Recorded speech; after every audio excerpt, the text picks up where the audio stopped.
Assalamualaikum, selamat pagi anak-anak. Bertemu kembali di kelas prakarya kelas 9 kerajinan dari bahan keras. Hari ini kita akan mempelajari bab pertama pelajaran prakarya semester pertama pada bab kerajinan dari bahan keras. Sebelum dimulai, jangan lupa untuk berdoa terlebih dahulu.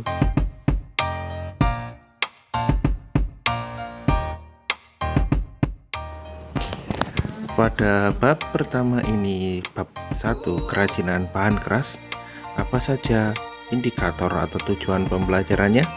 Mari kita simak satu persatu. Yang pertama, memahami jenis, sifat, karakter, dan teknik pengolahan bahan keras seperti kayu, bambu, dan rotan. Kemudian yang kedua, memilih jenis bahan dan teknik pengolahannya. Teknik pengolahan pada bahan keras tadi seperti kayu, bambu, rotan, dan lainnya. Kemudian yang ketiga, merancang, membuat, dan menyajikan produk kerajinan dari bahan keras tersebut. Ini adalah tujuan pembelajaran kita pada bab pertama, kerajinan bahan keras. Dipersiapkan diri kalian masing-masing sebelum kita masuk ke materi utama.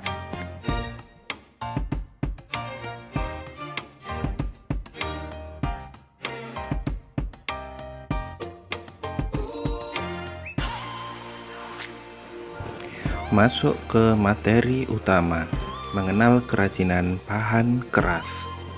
Prinsip kerajinan bahan keras. Kekayaan budaya Indonesia menjadi salah satu faktor munculnya keberagaman produk kerajinan Indonesia. Bahan alam sebagai salah satu bahan dasar kerajinan banyak tersebar di bumi Indonesia. Oleh tersebut, maka terdapat keunikan bahan kerajinan sebagai salah satu prinsip kerajinan bahan keras. Bahan alam tersebut dimanfaatkan sebagai produk kerajinan. Bahan alam yang digunakan sebagai bahan kerajinan seperti kayu, bambu, dan serat alam. Prinsip yang kedua yaitu keragaman muatan nilai dalam produk kerajinan. Adapun nilai-nilai dari produk kerajinan seperti nilai fungsional, nilai informatif, nilai simbolik, dan nilai prestise. Ini adalah menonjolkan aspek keindahan daripada aspek kegunaan atau segi fungsinya. Kemudian kita akan masuk ke prinsip yang ketiga, yaitu aspek rancangan dalam produk kerajinan. Seorang pembuat kerajinan atau biasa disebut perajin merupakan seorang profesional yang bekerja secara konsisten, berkualitas tinggi dalam menciptakan sebuah produk. Perajin wajib memiliki keterampilan tangan dalam mengerjakan pekerjaan manual yang bersifat praktik seperti halnya seorang mekanik. Adapun faktor-faktor permasalahan objektif yang diperlukan untuk diketahui sebelum perancangan adalah faktor sains dan teknologi, faktor ergonomis, faktor estetika, faktor teknis, kondisi lingkungan, dan ekonomis.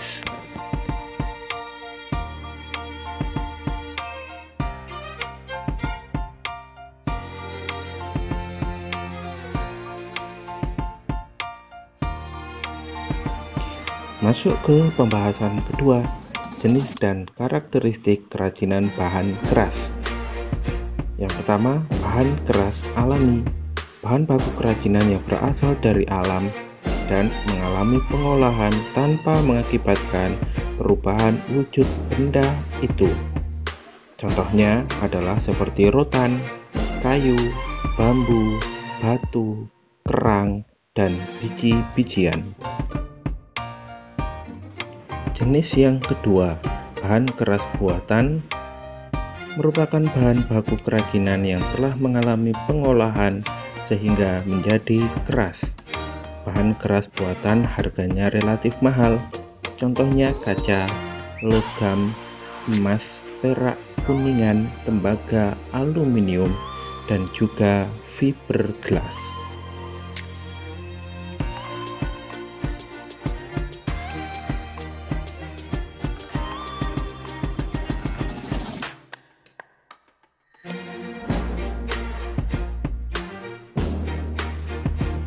Masuk ke pembahasan terakhir kali ini, yang ketiga, proses produksi kerajinan bahan keras.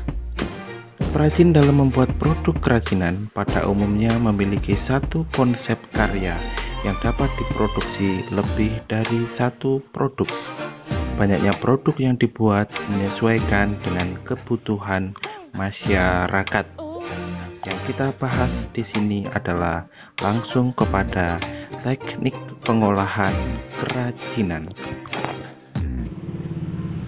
Teknik pengolahan kerajinan yang pertama yang sudah sering kita ketahui yaitu teknik menganyam. Menganyam adalah salah satu teknik kerajinan dengan menyilang-nyilangkan bagian lusi arah vertikal dengan bagian pakan atau arah horizontal hingga membentuk suatu pola tertentu. Teknik yang kedua, teknik ukir. Mengukir adalah kegiatan menggores, memahat, dan menoreh pola pada permukaan benda yang diukir. Lanjut ke teknik etsa. Teknik etsa adalah teknik cetak yang menggunakan media cetak berupa lempengan tembaga. Teknik grafir. Teknik mengikis sebagian permukaan material dengan pola tertentu.